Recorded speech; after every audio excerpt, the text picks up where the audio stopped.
Isabela, reklamo kita nga reklamo. Sun kung ikaw na mabutan sa pwesto da. Ang ginareklamo mo sa una, ang mga nareklamo sa imo subong. May mga tao, kisang masiling nga, ay na naman na sinaya nga daw, barkada-barkada, lan niya sa sila, lan niya, pudupod na niya, no? Barkadahay, lan niya, no? Nga pang gobyerno ni barkadahay. Pero kung sila nang sa poder, barkadahay man. And sometimes also, no, mas nga, ay, wag ka kita na yung ara dahil sa kwan niya, kung kita na yung chimpo ta na ya, kayuhon ta niya ya. Pero sa chimpo na nila, ara sa poder, sila lang kalayuhon. Ay, nako Lord.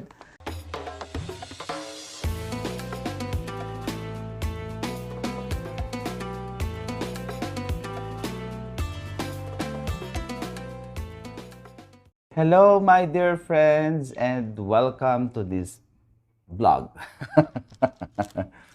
You know, yesterday I wasn't able to post a video because may brand out there sa Amon area for the whole Saturday. So wala ako naka-vlog. No? I was not able to record a reflection for the Sunday Gospel. But even so, I would like to continue to invite you to join us for our Bible study every Saturday at 8 p.m. to 9 p.m. via Zoom. No? So I think you know how to access it, and if you want to access it, you can have the info here in the details, no? In the description below, and sometimes I will also flash it within this vlog. Now, this is very late na. But I was intrigued with the so-called mystery packages or mystery box, no? So nag-try man ako. Hindi ko lang pakita kali Basta di ko ginkuha, no? Pero I tried it. With regards to the mystery package, maliit lang kasi don't want to spend a lot for this. Pero as I said, sa una, no, damo na mystery box na kudlag ko gijay. But for me, I think I cannot afford it. So, gamay lang akong ibakal. Okay, so I do not know kung ano ni siya, but I think I paid for like, I forgot na ha, but I paid 200, yeah, I paid 217 pesos for this, no? So tingnan natin kung ano siyang laman, whether this is worth or not worth 217. Tingnan natin, ha? So I will open it. Okay. And of course, para may suspense, we will take the product one by one. Okay, the first, excited ako. Kung ano yan ako sulod sila di. The first product is, oh, what is this? Para sa cellphone. So, you put this on the back of your cell phone for grip, no? Yeah, don't want to show you the brand anyway. Hindi naman kasi ito sponsored. So, that's the first item. Para dalawang item lang. And the other item is, wow, it's Samsung original hands-free with integrated headphone. So I don't know kung how much is this. Comment below. If how much is this, no? How much is the cost of this? Anyway, I will research this and I will put this in the blog, no? If how much is the cost of this, no? Pero I would like to make some reflections kahit na late na tayo, no? I think that's every election is something like that. Every candidate, I think, no, every candidate would always present there is something more for them. We can expect more from them, no? So they are like mystery boxes, no? So for some, of course, alam na natin kung who are they and what are they capable of and what are they doing. But every time there's a change in the leadership, no, whether in the government or in the church, it's always like opening a mystery box, no? You may have your, you can estimate it, no? You can make some possible prediction of what is inside. But at the end of the day, you'll only know if you open it and come to know it, no? So, ako man at siguro sa mga leaders nato, no? We can only truly say that they are worth. My dog is making some noise. We can only truly know whether what they promise in terms of their capacity and in terms of their service is truly correct and or authentic if they already are open, no? So if we open the box, shall we say. So I think that's one thing that we have to take note of. Sometimes people will always promise you great things, but sometimes they would fall short, and sometimes they will also exceed your expectation.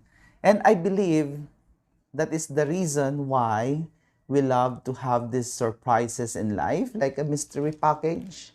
Because medyo may dutay siya nga gambling, di ba? Dutay nga base pa lang ang ginabayad ko is more, or rather, what I will receive is more than what I paid for, no? Something like that. So, precisely that's the allure of all these things. And I think also the same with politics, that whenever we choose leaders, it's because they promise that they are actually more than what you expect, in the good sense, no? And later on, you realize na pala nga, depende naman. Now, from the gospel yesterday, which is very interesting, Jesus was about, well, I think you have heard a lot of sermons, no?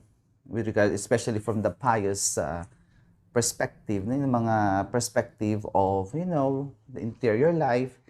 I think you have heard a lot about how we need rest, how God was compassionate, etc. Pero I think I'll focus on the first reading.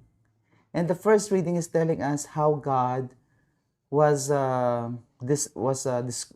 we say, frustrated with the kings of Israel, no? And that's why Jeremiah came to prophesy about them.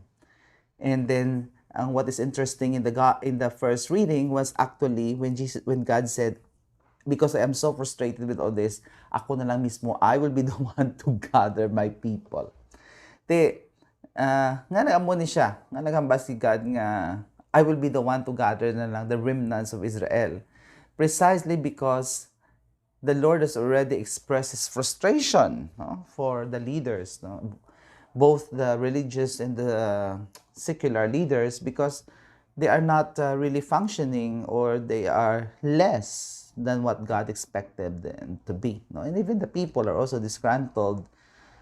So that is the basis actually of our messianic hope.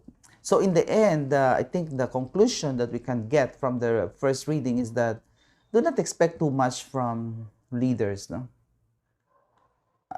From the side, no, from the perspective of the governed, of the people. Do not expect much from your leaders, both in government and in religious leadership, because they will always fall short. Now, only God can truly fulfill that desire of a true, just leader, no? Amo ginayang kabuhi, no? But on the other hand, for those who are in the leadership, well, they are expected to be like Jesus.